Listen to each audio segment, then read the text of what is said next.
Bueno, hola, buenos días. Otra vez por acá, por esta vez. Luego retomamos con el Zoom. Buen día, chicos. Semiología, Camisión 6 y 9. Bienvenidos. Eh, bueno, comenzaremos con nariz.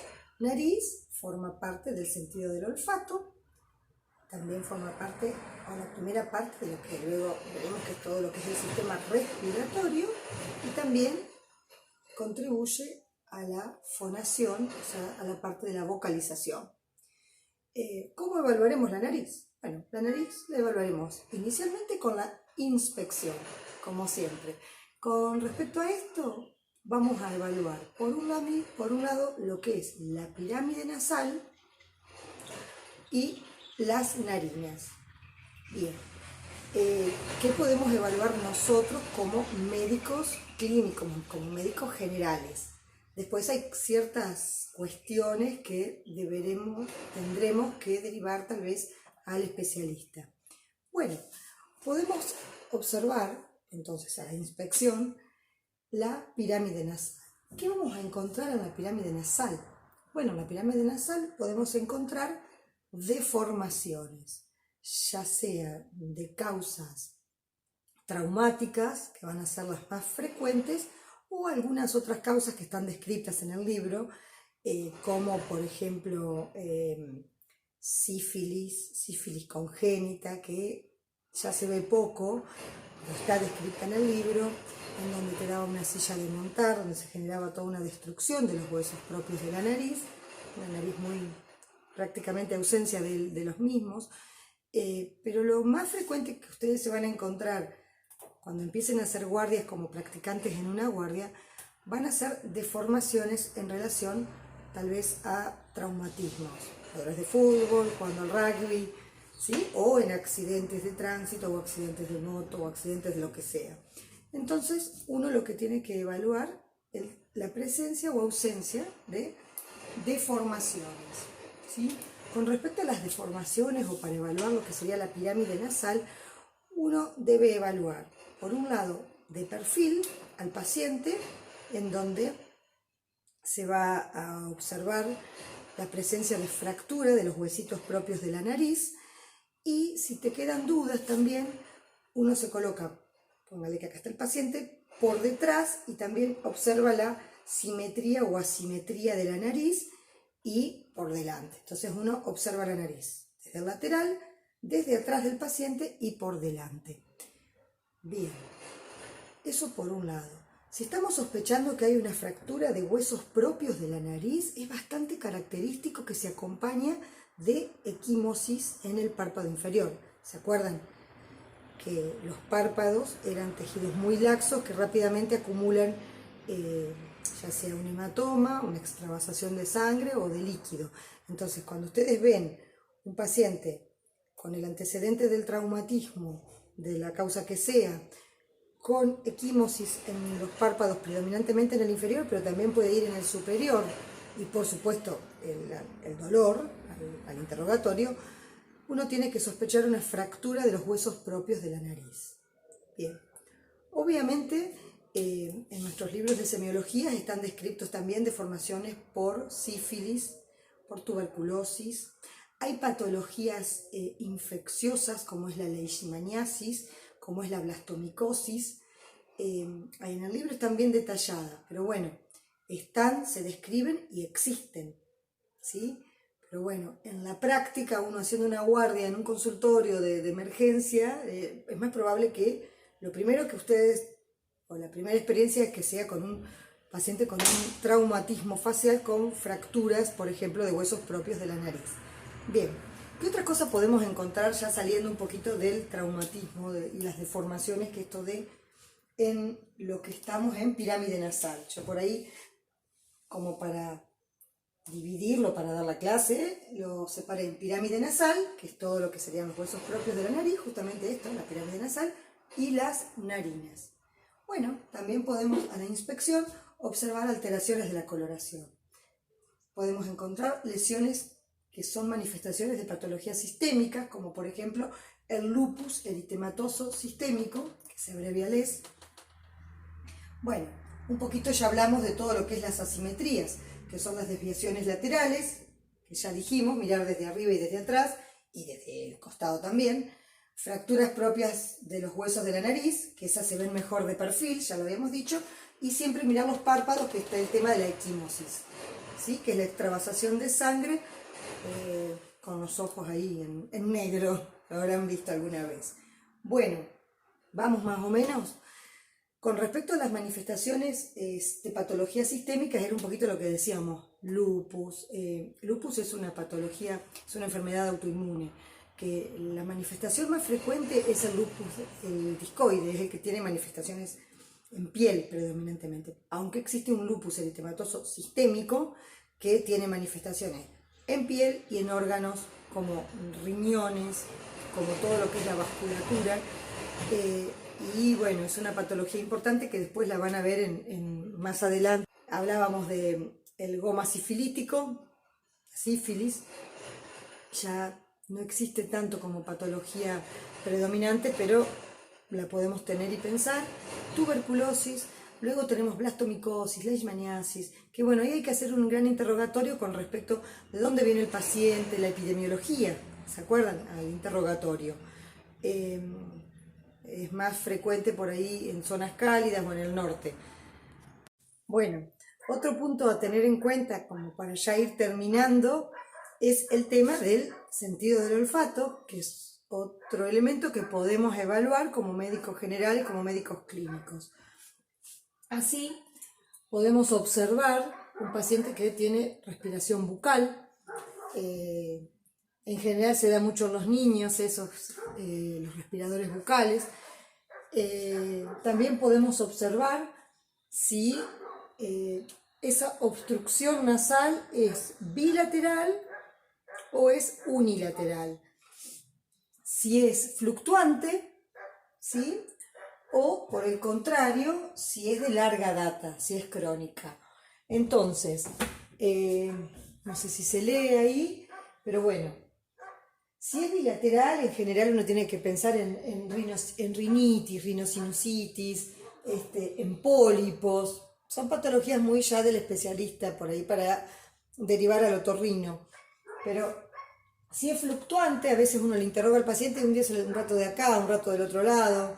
En general van a ser rinitis vasomotoras. O ustedes también, cuando uno está resfriado, te acostás de un lado, se te tapa un lado, Bien, lo que uno como médico general tiene que tener en cuenta y que le tiene que llamar la atención y ser cuidadosos es cuando la obstrucción nasal es unilateral. Ahí es lo que a uno le tiene que preocupar y pedir ayuda o derivar, ¿sí? Porque puede tener que ver con, por ahí, patología tumoral. ¿Se van a acordar entonces? Obstrucción nasal unilateral y persistente. Bien, otro punto a tener en cuenta va a ser el tema del olfato, la pérdida del olfato, ¿no? Anosmia, cuando es total, o hiposmia. Uno lo puede evaluar a la pérdida del olfato haciéndole oler al paciente café, por ejemplo, o chocolate, no alcohol, porque con el alcohol uno estimula al trigémino. Nosotros tenemos que evaluar el sentido del olfato, café, chocolate, a ver si tiene, eso uno podría, son cosas sencillas que uno puede llegar a evaluar. Entonces, ¿en qué patologías pensar? Bueno, en rinosinusitis crónicas, en tumor de cerebro o traumática, postraumatismo, que tenemos el antecedente de un traumatismo en una lesión del bulbo olfatorio, ¿sí? Entonces, ante una falta de olfato, pueden ser causas locales, rinosinusales, pueden ser causas centrales, alguna patología tumoral, o con el antecedente de un traumatismo, que tengamos destrucción del bulbo olfatorio. Hoy por hoy, eso en crónico, ¿no? Pérdida de olfato crónico.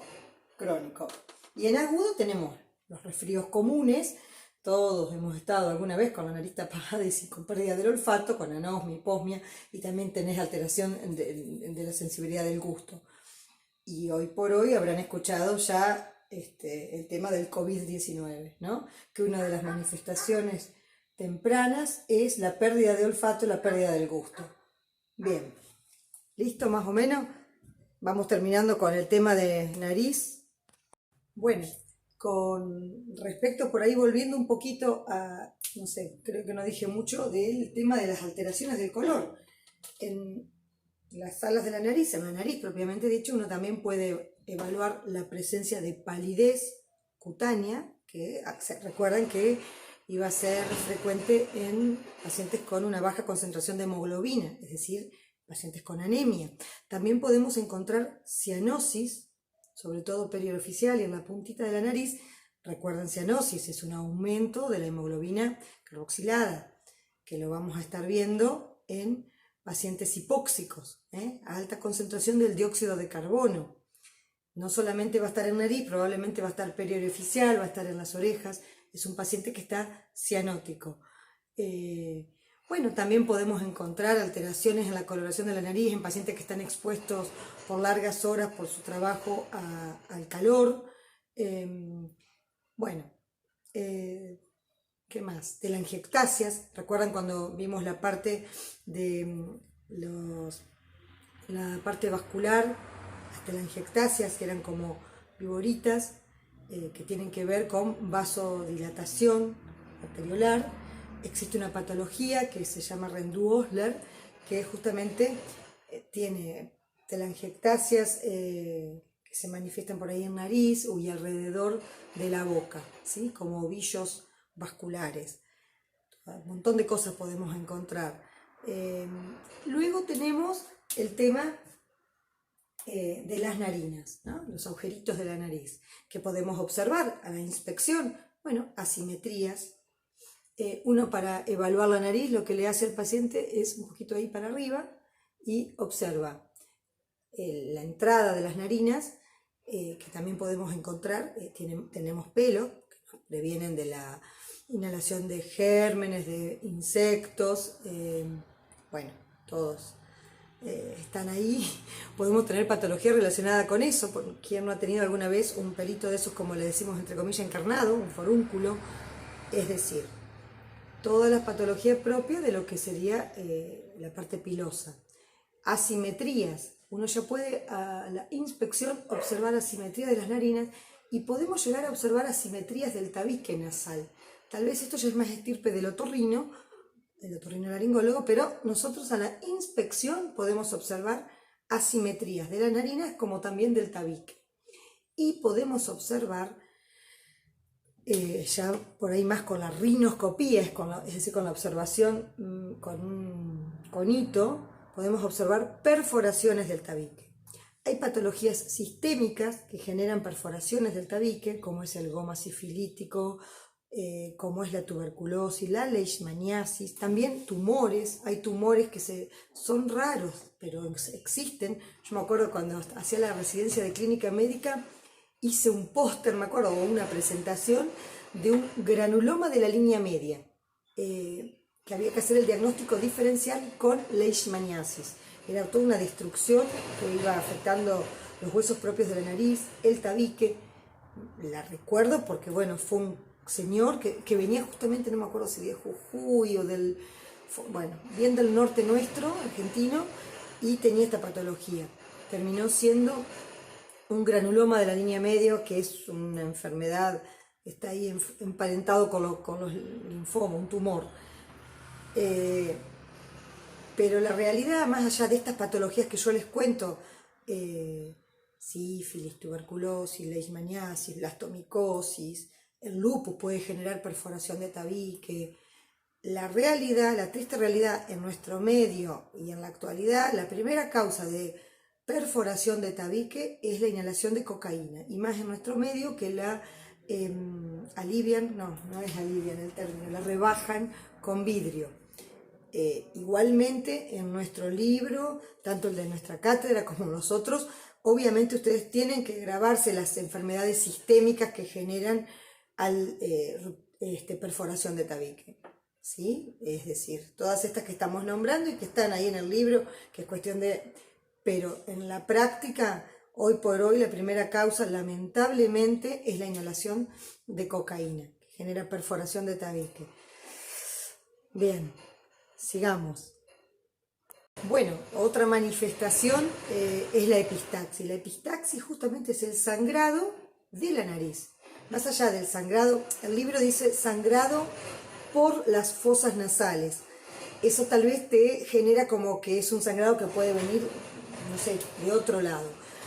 La epistaxis es una entidad que es sangrado de las fosas nasales. Después se verá si de la parte anterior, de la parte posterior. Es todo un capítulo de epistaxis que tal vez no sepan que es el sangrado por nariz, y que también puede ser frecuente en una guardia cuando ustedes comiencen a ser practicantes o muchas veces nosotros hemos empezado a hacer guardias antes de recibirnos. Es bastante frecuente y tienen que aprender a hacer lo que es el taponaje anterior y lo que es el taponaje posterior.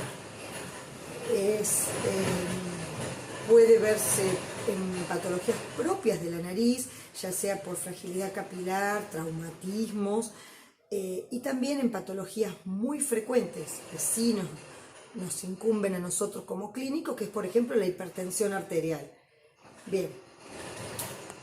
También síndromes urémicos, síndromes febriles, patologías por estreptococo, pero bueno, es toda una entidad la epistaxis. Y dentro de las patologías que por ahí incumben más al otorrinolaringólogo son las que más dolores de cabeza le dan, porque no siempre son rápidamente coercibles, ¿no? Hay epistaxis que se transforman en epistaxis masivas y que muchas veces hasta terminan en tratamientos quirúrgicos. Lo inicial que tenemos que saber nosotros es aprender a hacer un taponaje anterior, aprender a hacer un taponaje posterior, llamar al especialista y pensar, ¿no? Si no es traumático, los nenes, los chiquitines, no vamos a ver tanto nosotros, pero muchas veces cuerpos extraños o que se meten el dedito y se lastiman. Bien. Pero nosotros como médicos clínicos o generalistas tenemos que pensar también en todo lo que es hipertensión arterial, que te puede estar dando epistaxis, síndromes urémicos. Síndromes urémicos son los pacientes con insuficiencia renal, con valores altísimos de urea que predispone al sangrado también. Síndromes purpúricos, es decir, patologías que por alguna causa cursan con plaquetopenia, es decir, con plaquetas bajas, que puedas también estar el paciente con una predisposición al sangrado, bueno, las más frecuentes, ¿no? Bien, sigamos. Mucho más de nariz, no sé, no tengo mucho más para decir. Luego, perdón, me estoy olvidando, agrandamiento de nariz, lo dice el libro, la nariz la rinofima alcohólica, esa por un lado, y por otro lado ya habíamos dicho estas otras patologías, blastomicosis, leishmaniasis, granulomas de la línea media, tumores raros pero existen, que pueden generar agrandamiento de la nariz. Bien, la nariz se evalúa obviamente con el interrogatorio rapidito, con el interrogatorio, con la inspección, que es nuestra gran herramienta, y la palpación, ¿sí? Cuando sospechamos, también la palpación de los huesos propios de la nariz. La palpación nos puede dar también buenos datos con respecto a qué está pasando en esa pirámide nasal y en esas narinas. Bien, sigamos. En esta primera foto observamos una fractura de los huesos propios de la nariz, una fractura nasal, una vista de frente en donde vemos la convexidad, la desviación cóncava hacia la izquierda. Esta imagen tomográfica es un corte horizontal donde se visualiza la desviación y el tabique también. Es la tomografía de la paciente anterior. En esta imagen es una vista de perfil, es un traumatismo también con fractura de los huesos propios de la nariz, y como ven vamos viendo entonces una fractura de frente, ahora estamos viendo una fractura de perfil, y quiero hacer hincapié en que la nariz la debemos evaluar en todos los ángulos, de frente, de perfil, desde arriba. Bien.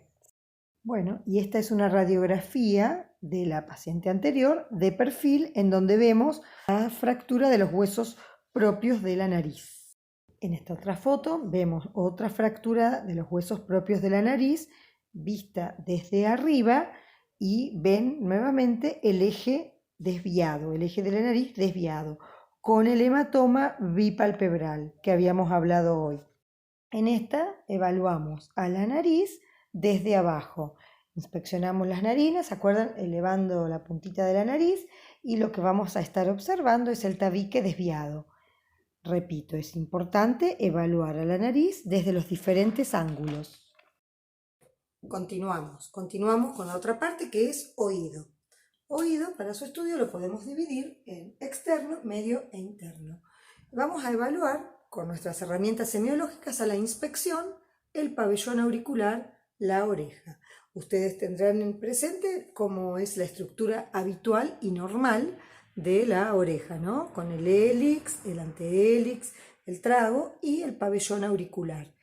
Recuerden que la estructura está el pabellón auricular y toda esta otra estructura que es cartilaginosa. Recuerden esto porque es importante con respecto a la circulación que tiene esta parte de la oreja, y es importante tener en cuenta que ante un hematoma, otohematoma, es importante tenerlo presente. Todo este tema de oído, la parte de traumatismo de oreja, hay que drenarlo, ¿sí? Porque al ser un cartílago es avascular y se necrosa. El hematoma impide la irrigación de ese cartílago, y si uno no actúa en tiempo y forma, que es drenándolo, se necrosa el cartílago auricular. Bueno, dicho esto, ustedes ya habrán leído en el libro que puede existir, bueno, obviamente, presencia o ausencia del pabellón auricular, que es raro, pero bueno, pueden ocurrir algunas situaciones congénitas en donde exista ausencia del pabellón auricular, ausencia de la oreja. Luego otra cuestión que evaluaremos, no sé dónde, ahí, es la presencia de pelos, que es normal, más sobre todo en los hombres y sobre todo en la gente de edad mayor. Bien, la coloración, uno va a evaluar en la oreja lo mismo que evaluábamos en nariz, y en cara y en el resto de las estructuras que uno evalúa con la inspección, pero con la inspección, un chiquito más así para que, ahí está. La coloración, y nuevamente para refrescar y repetir, uno que va a evaluar si hay palidez o no hay palidez. Si hay palidez, vamos a pensar en anemia. Recuerdan que anemia es la baja concentración de hemoglobina, baja concentración del hematocrito, ¿sí? Baja concentración de glóbulos rojos. Rojiza, que puede ocurrir en los pacientes que están con policitemia o poliglobulia, que es lo contrario, es una masa eritrocitaria mayor que la normal, que se puede dar en la policitemia, que es un trastorno hematológico, preneoplásico muchas veces, o en la poliglobulia, que se da en los fumadores de larga data. Bien, a su lado habíamos dicho que tenía que ver con la cianosis. Bien, también, bueno, lo que estábamos diciendo recién, el hematoma traumático, recuerden que hay que drenarlo. Recuerden de toda esta charla, el hematoma traumático de la oreja hay que drenarlo por riesgo a que el cartílago se necrose por falta de irrigación. Tofos pueden llegar a aparecer en la patología gotosa, en la gota, va a tener otras manifestaciones mucho más floridas antes que nosotros vayamos a hacer el diagnóstico por un tofo en el hélix o en el antehélix, pero bueno, pueden existir tofos gotosos, ¿sí? Ácido úrico elevado. Otras patologías que pueden coexistir es la mastoiditis, la mastoides, recuerda que están retroauricular, que cuando esta mastoides se inflama, se infecta, puede llegar a tironear la oreja hacia adelante, y obviamente es un proceso doloroso, obviamente es un proceso que hay que tratarlo con antibióticos y a veces drenar también. Parotiditis, ahora nos vamos de atrás hacia adelante también, es la inflamación de la glándula parótida que puede tironear la oreja también hacia arriba, ¿sí? Y hacia afuera. También podemos encontrar adenopatías, ya habíamos hablado de las adenopatías retroauriculares. Bien, con respecto a la oreja, quiero que repito por tercera vez el tema del hematoma traumático, que puede aparecer, probablemente lo vean en el transcurso de su vida de médicas, y recuerden siempre que hay que pedir una consulta ante la posibilidad de drenarlo. Bien, ¿qué más? Bueno, listo, más o menos a la inspección. Seguimos. Bueno, seguimos evaluando el tema del oído. Bien, si bien por ahí es bien de la estirpe del especialista, y nosotros decimos, no puedo evaluar porque no tengo un otoscopio. Acá yo les armé un cuadrito que está bueno, pareció a mí, en donde nosotros, a pesar de no tener un otoscopio, o tenerlo pero no sentirnos seguros con la evaluación con él, podemos sacar datos importantes y probablemente en un alto porcentaje de los casos haremos un buen diagnóstico, a pesar de no manejar el otoscopio. Acá vamos. Entonces, acá hemos dividido, no sé si se ve el cuadrito, a ver, vamos a poner un chiquito más así.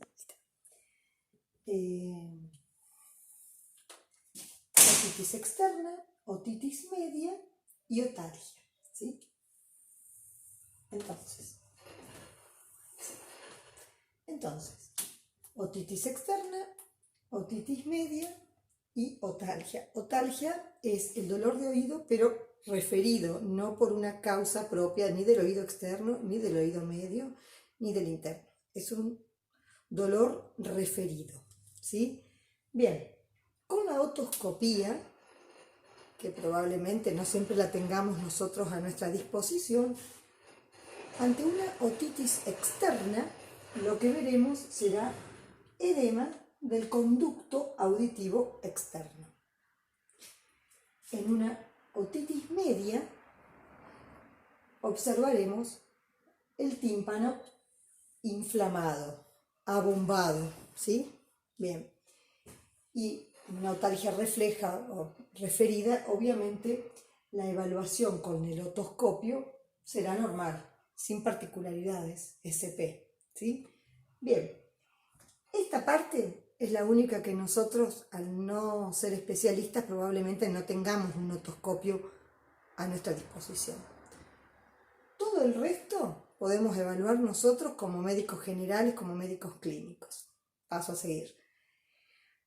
Bien, podremos indagar sobre si tiene buena o mala audición. Un paciente que está con hipoacusia, que escucha ruiditos, los acúfenos, en la otitis externa, ¿sí? El conducto auditivo externo, la otitis externa, solo tendrá estos síntomas de hipoacusia y de acúfenos y de autofonía, que es como escucharse su propia voz, si el conducto auditivo externo está obstruido. Bien, en la otitis media va a estar presente.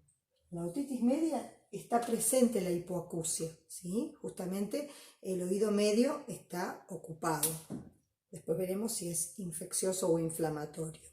Bien, entonces va a tener hipoacusia del lado afectado. Y en la otalgia refleja, por supuesto que no. No va a haber alteración de la audición, no va a haber hipoacusia. Con respecto a la edad, bueno, en la otitis externa es igual. La edad no tiene que ver, no es un parámetro importante. Sí, se ve que es más frecuente en niños, pero por una cuestión de que se zambullen y se la pasan jugando abajo del agua en las piletas. Tiene que ver con esa epidemiología. Bien. Pero en la otitis media sí, es mucho más frecuente en los niños. Más frecuente en niños. Y la otalgia refleja es más frecuente en los adultos. ¿Vamos hasta ahí? ¿Seguimos? Bien. La época, ¿en qué época? Bueno, obviamente la otitis externa todos habremos tenido o hemos tenido, se va a dar más en verano, tiene que ver con la pileta, tiene que ver con zambullirse, se da más en los niños, pero por esta actividad, pero si uno también anda todo el día, también, es decir, no tienen una diferencia de edades en ese sentido. En cambio, las otitis medias en el invierno y las otalgias referidas, no es indistinto la época del año. Con respecto al antecedente, obviamente, las otitis externas tienen que ver con el tema de las piletas, el zambullirse, etc. Y las otitis medias tienen que ver con el antecedente de un cuadro de vías aéreas superiores. Un resfrío previo, una gripe previa, un cuadro de sinusitis, cuadro de vías aéreas superiores va a estar relacionado probablemente que tenga una otitis media como complicación. En las otalgias reflejas, bruxismo, tercer molar y trastornos de ansiedad, ¿sí? Bruxismo, trastornos de ansiedad, afectación del tercer molar, puede ser un antecedente relevante. El tema del dolor. Las otitis externas duelen cuando uno tracciona la oreja, ¿sí? Tracciona la oreja, dolor. Las otitis medias duelen más en decúbito supino porque aumenta la presión. Y el tema de las otalgias reflejas puede aumentar al presionar la articulación temporomandibular, ¿no? A veces uno toca ahí y aumenta el dolor, ¿sí? Puede aumentar al presionar la articulación temporomandibular. Las causas. Las otitis externas, la causa más frecuente va a ser el estafilococo, el Staphylo aureus o el Staphylo epidermidis, ¿sí? Estáfilo, un coco gram positivo. Ahora puse el micro.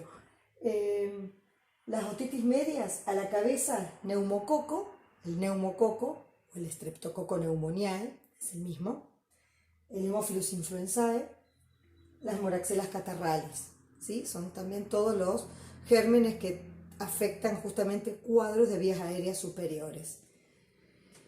Y la otalgia refleja tiene que ver con antecedentes de bruxismo, tiene que ver, puede hacernos pensar en o ir a descartar patologías en la boca, tumores en la boca o en la orofaringe, o también patología del tercer molar.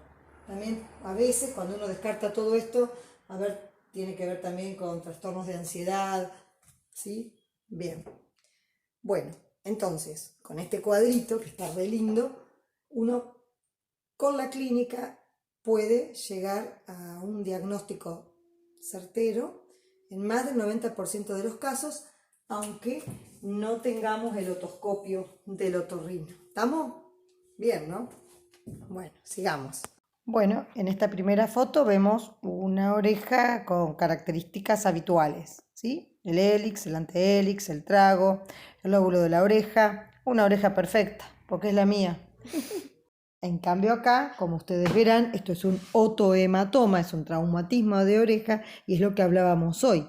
Ven que se pierden todas las estructuras de la oreja, parece una empanadita la oreja, y esto hay que drenarlo porque este hematoma genera necrosis de cartílago por falta de vascularidad de ese cartílago, ¿sí? En esta otra foto vemos una pericondritis por piercings, ¿sí? Que han perforado el cartílago. No es lo mismo un piercing en el ombligo o en el lóbulo de la oreja que en el cartílago. Ojo en el cartílago de la oreja que puede traer complicaciones. En esta imagen vemos una otitis externa, ven que aparece ahí en el conducto auditivo externo, más una dermatitis. Acá, si prestan atención, en el conducto auditivo externo vemos una masa vegetante que, mucho más que eso no podemos decir, pero luego con la biopsia, con el resultado de la anatomía patológica, terminó siendo un tumor, ¿sí? Un tumor del conducto auditivo externo. Y esto, adivinen qué es. Bueno, esto es miasis óticas. Estas son mosquitas, chicas, son huevos de moscas. Estas enfermedades, que me da mucho asco, se ve en pacientes con otitis crónicas, en pacientes con supuraciones crónicas. Entonces el mal olor atrae a la mosquita y pone sus huevos. Bueno, esto es una miasis ótica. Bueno, estas imágenes son las imágenes otoscópicas, cómo se ve el tímpano con un otoscopio. Más allá que es de la estirpe del otorrinolaringólogo, por ahí es importante que ustedes tengan en mente cómo es un tímpano normal. La coloración, eso blanquito que se ve ahí, es el martillo. Eso es un tímpano normal. En esta imagen, a diferencia de la anterior, se ve una retracción del tímpano. Esto se debe a que existe presión negativa en la caja, en el oído medio, por obstrucción de la trompa de Eustaquio, entonces tironea el tímpano hacia adentro, es una retracción timpánica.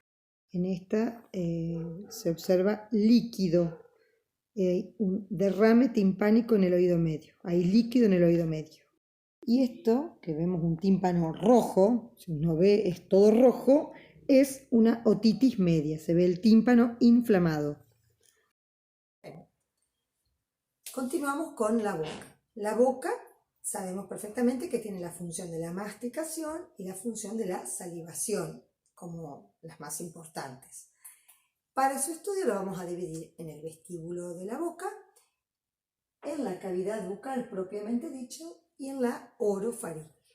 Con respecto al vestíbulo de la boca, es una cavidad virtual, si se quiere, que queda delimitada por delante por los labios, por los laterales, por la mucosa yugal, que es la parte interna de todo lo que es la mejilla, por la parte posterior, por las arcadas dentarias, tanto superior como inferior, en su cara anterior, ¿no? Es toda esta cavidad, todo esto es lo que nosotros llamamos vestíbulo de la boca. Bien.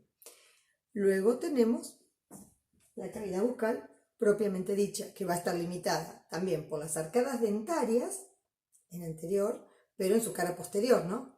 Arcadas dentarias, tanto superior como inferior. Por arriba por el paladar,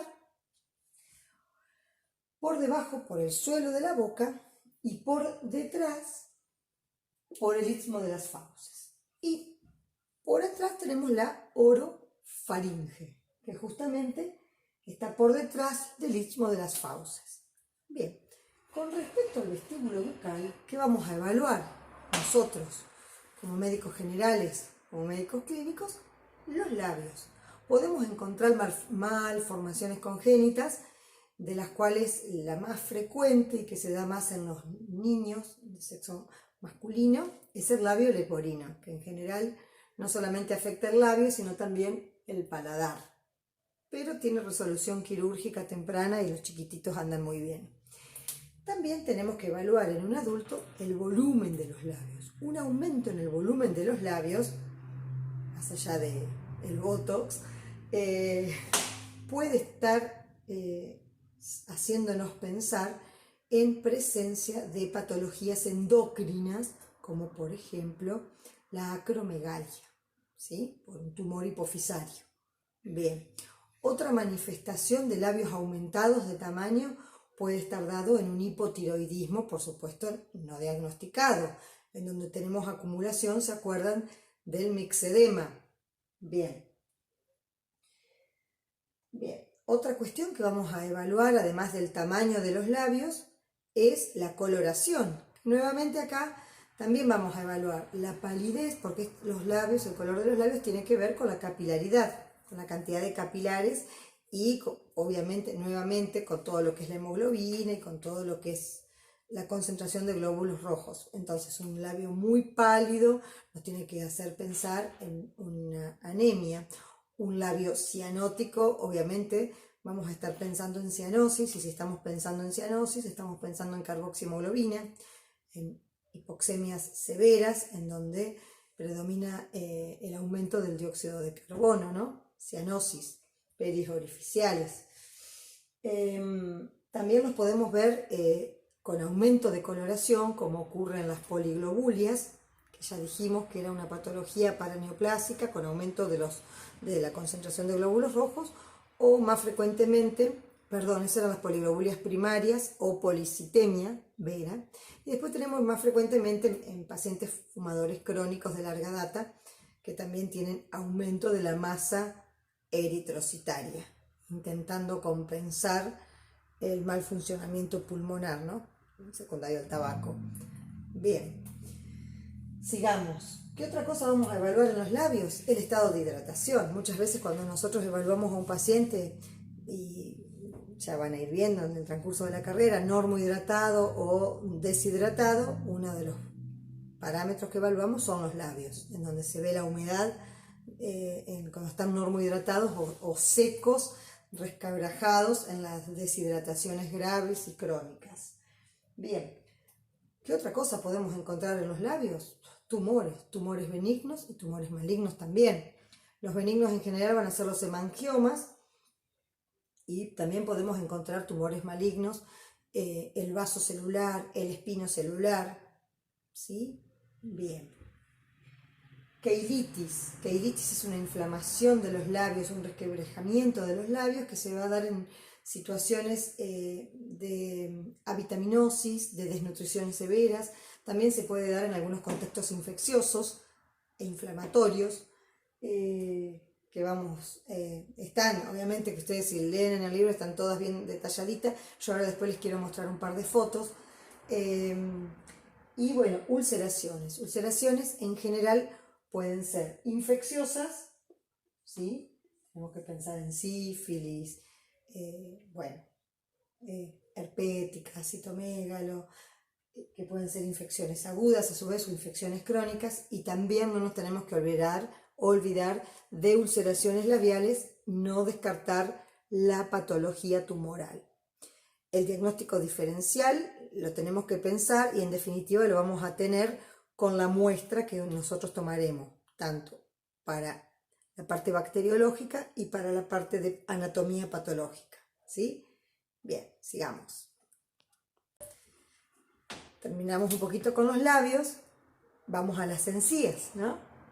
Bien, las encías, que seguimos en el vestíbulo de la boca, podemos encontrar, la ubicación y la normalidad de las encías, o podemos encontrar una hipertrofia gingival que se va a dar, por ejemplo, se puede dar en la mujer embarazada, pero también se puede dar en patologías graves, como por ejemplo en leucemias, linfomas, y también es bastante frecuente la hipertrofia gingival, la hipertrofia de las encías, en los pacientes que toman tratamiento epiléptico para las convulsiones, que es el difenilhidantoína, ¿sí? El Epamin, el nombre comercial. De larga data, como efecto adverso, también da hipertrofia gingival. Podemos encontrar encías que sangran, gingivitis en general son por procesos infecciosos, pero también podemos encontrar sangrados de encía en patologías como leucemias agudas o patologías graves. Es decir, puede ser desde una causa sencilla o simple o que tiene que ver con causas odontológicas, pero también puede ser una manifestación de patologías más graves. Lo de la hipertrofia ya lo dijimos y lo de las hemorragias también. Bueno, sigamos.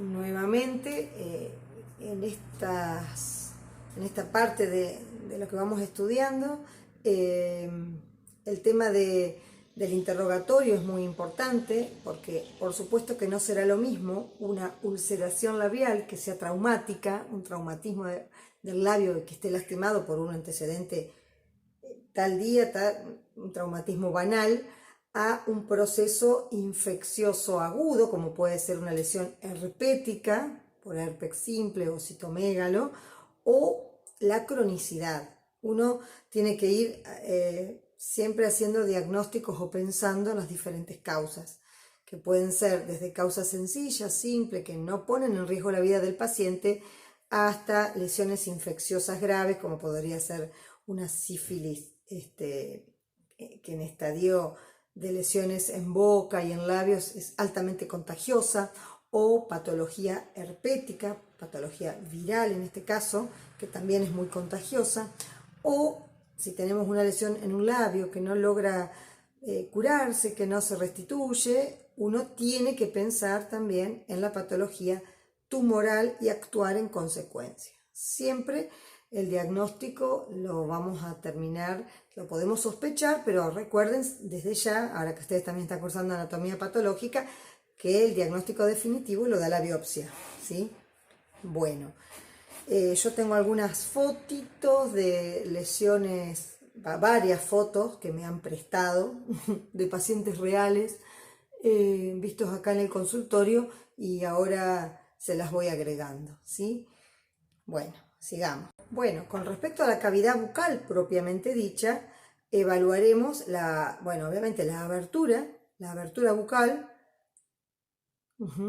que puede estar afectada en algunas patologías locales o en patologías generales. Además de la abertura bucal, que ya les estaba diciendo, el tema de patologías locales, como puede ser un flemón periamigdalino o un flemón de piso de la boca, o patologías que hayan afectado el tema de la abertura bucal, no sé, quemaduras en los chiquitos. También podemos tener, por suerte ya no frecuente, pero yo vi 2 en mi vida, allá en el San Juan de Dios, en el tórax, el tétanos. El tétanos genera una contracción de los músculos maceteros que es irreductible. El paciente con tétanos, uno tiene que actuar rápido y realizar una traqueostomía de urgencia, ¿sí? No es imposible la abertura de la boca, ¿sí? El trismo, así, cerradísimo, ¿sí? Bien, otra cosa a evaluar es el aliento, la halitosis, ¿no? Que puede ser propiamente de patología bucal o puede ser por patología nasal o por patología de los senos. Uno tendrá que hacer el diagnóstico diferencial con respecto a esa halitosis, de dónde viene, ¿sí? Y también puede ser por mala higiene bucal o por patología de las encías. Hay un montón de causas, ¿no?, de la halitosis. Halitosis es mal aliento, que bueno, uno irá haciendo los diagnósticos como para llegar a ver si es propiamente de la boca, de las encías, alguna patología tumoral también, cuando se necrosa puede dar, por supuesto, feo olor, también patologías nasales y sobre todo, bueno, las sinusitis crónicas también pueden dar mal aliento. Bueno, ¿qué más de la boca? Alteraciones del gusto. Bueno, eso se evaluará dándole al paciente puntualmente saladas, ácidas, pueden estar alteradas. Hoy por hoy habrán escuchado ya todo el tema de la patología por COVID-19, que una de las manifestaciones tempranas muchas veces es la falta de olfato y la falta de gustos, ¿no? Anosmia y diageusia. Bien, ¿qué más? Bueno, quiero ir a las fotos.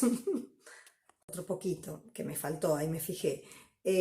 Más allá del mal aliento por patología, ya sea bucal, dentaria, nasal, de los senos, también tenemos enfermedades generales que nos pueden dar alientos característicos. Por ejemplo, la cetoacidosis diabética da un aliento característico a manzana o acetona, tipo el quitaesmalte de las uñas. Es un aliento bastante característico que se genera a partir de las cetonas, de los cuerpos cetónicos, de los ácidos.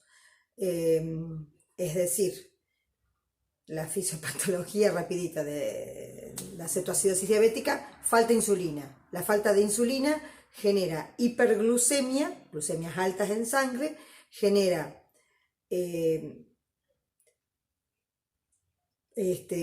pérdida de glucosa por la orina, glucosuria, pérdida de agua por la orina, porque acuérdense que la glucosuria arrastra agua. En el medio interno vamos a encontrar acidosis, y ese sería el triángulo diagnóstico. Tenés por un lado acidosis metabólica, la hiperglucemia por el otro lado, mayor a 300 miligramos, y los cuerpos cetónicos. Los cuerpos cetónicos son la manifestación justamente de la falta de insulina. Al no tener insulina no se puede utilizar la glucosa queda en sangre, por eso está con la hiperglucemia, pero de algún lado el organismo necesita generar energía. ¿De dónde se genera? De los lípidos. Los lípidos, en el metabolismo de los lípidos, tenemos los cuerpos cetónicos. ¿Estamos? Entonces, el aliento a acetona, que es característico, nos tiene que hacer pensar en una descompensación metabólica de la diabetes, cetoacidosis diabética, ¿sí? Y justamente como el título, cetoacidosis diabética, hiperglucémica, acidosis, acidosis metabólica y los cuerpos cetónicos. Es la tríada diagnóstica, ¿sí? Bien, y es característico. Luego también está el aliento, saliendo de la cetoacidosis diabética, que es la más frecuente, está el aliento urémico, medio dulzón, en los pacientes renales terminales, el aliento alcohólico. Yo la verdad que esos no los tengo tan claritos, pero en la cetoacidosis diabética es característico el olor a cetonas, a manzana ácida, ¿sí? Bien, vamos, sigamos. Bueno, seguíamos hablando ya estábamos en la boca, propiamente dicho, en donde vamos a ver patologías en la lengua, en el paladar, en la úvula. Podemos encontrar patologías inflamatorias, patologías infecciosas, patologías neoplásicas, patologías propias de la boca o manifestaciones de enfermedades sistémicas en la cavidad bucal. Ustedes cuando cursen infectología, acuérdense, pero se los voy nombrando, hay ciertas patologías, sobre todo de los niños, el sarampión, la varicela, que tienen enantema. Enantema es como el exantema en piel, pero en mucosas. Y es muy característico porque las primeras manifestaciones se van a dar en enantemas, que son los exantemas en mucosa, enantemas en la boca, característicos y patognomónicos de estas patologías infectocontagiosas de la infancia. Después tenemos patologías otras patologías sistémicas que también se manifiestan en boca. También tenemos, infecciones virales, las infecciones herpéticas, herpes tipo 1, herpes tipo 2, papilomavirus humanos, el HPV, también se puede ver manifestaciones en boca, citomegalovirus. Bien, después tenemos patologías infecciosas bacterianas, ya habíamos hablado de la sífilis, habíamos hablado que no son tan frecuentes en estos tiempos, ojo, pero bueno, se pueden llegar a ver patologías que son en general, se manifiestan como úlceras, y luego tenemos la patología tumoral. Yo ahora les voy a mostrar estas fotos que estoy diciendo, pero lo que yo por ahí quiero que quede de este videíto es que nosotros como médicos generales, como médicos clínicos, muchas veces es una herramienta que tenemos evaluar la boca del paciente y no la tenemos que dejar por alto, porque es muy rica semiológicamente y nos puede estar orientando un montón de enfermedades que a veces el paciente consulta por algo de la boca, pero a veces consulta por otra cosa y no está de más evaluar la cavidad bucal, tanto su vestíbulo como su boca propiamente dicho, como la orofaringe. Después tenemos toda la patología infecciosa más frecuente, como son toda la patología de amígdalas, las amígdalas, amigdalitis, la faringoamigdalitis, ¿sí? Vamos a tener todo lo que es la faringoamigdalitis, las virales y las bacterianas, ¿sí? Las rojas y las pultáceas. Solamente evaluando la boca nosotros con un baja lengua, entonces es muy rica semiológicamente, básicamente con la inspección. Bien, la lengua, en la lengua puede ser un lugar donde asientan tumores, donde asientan patologías malignas. También podemos tener leucodisplasias, que son patologías que se las considera preneoplásicas, muchas veces en pacientes con prótesis, ¿sí? La lesión crónica en los abuelitos, ¿no? Por alguna prótesis puede llegar a una leucoplasia, una leucodisplasia que es preneoplásica. Entonces, miren ustedes si será importante detectarla a tiempo. Bien, bueno, listo, vamos. ¿Qué más nos quedaría? La boca, el gusto, ya habíamos hablado un poquito del gusto, y siempre en patologías específicas en donde nos quedan, hay algunas que son características, por ejemplo la candidiasis oral. La candidiasis oral, que es generada por el Candida albicans, que es un hongo, se va a dar fundamentalmente en pacientes que están inmunodeprimidos, VIH, o pacientes que han recibido tratamientos oncológicos, pacientes muy desnutridos también pueden ser, o corticoterapias prolongadas en dosis altas también. Y también podemos llegar a tener patología candidiásica en pacientes que han recibido antibiótico terapia de amplio espectro, ¿sí? Pero es característica las lesiones que da la candidiasis, como de leche cortada le dicen, y se puede ver tanto en todo lo que era el vestíbulo, como en la lengua, como en la orofaringe, y cursan además con dolor. El paciente no puede ni tragar, son lesiones muy dolorosas. Bien, sigamos. Vamos con las imágenes, creo. A ver. Bien, a ver y grande la boca.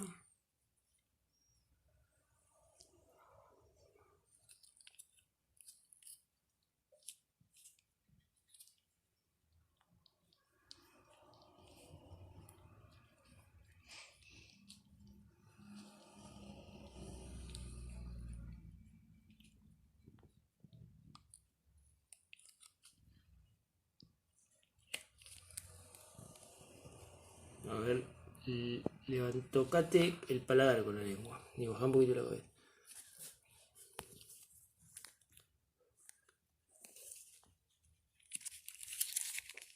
A ver.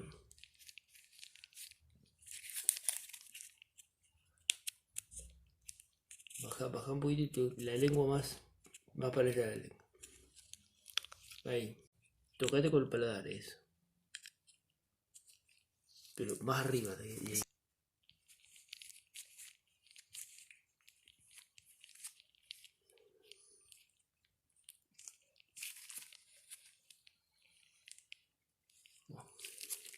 A ver, más atrás.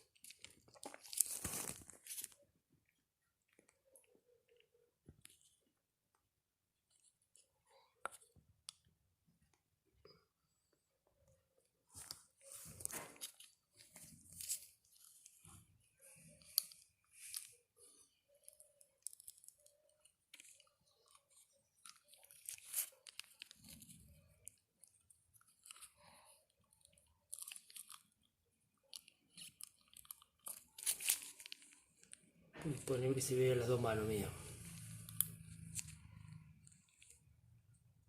La palpación bimanual de la lengua submaxilar. Como agarrando. Bien. Bueno, a diferencia de las imágenes anteriores, que es Luciano revisando a mi hija Emilia, en esta imagen es una lesión del vestíbulo, si ustedes ven ahí en la mucosa yugal, que terminó siendo una úlcera por citomegalovirus en un paciente con HIV. Pero más allá de eso, lo que yo quiero que ustedes vean, además de esa úlcera que terminó siendo un citomegalovirus por HIV, es el estado, digamos, de descuido que tiene este paciente, ¿no? Totalmente abandonado.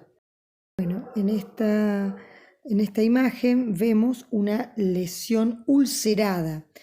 Lo importante que yo quiero mostrar y remarcar es que revisen la boca con un bajalengua, siempre con guantes, por favor. Debemos palpar.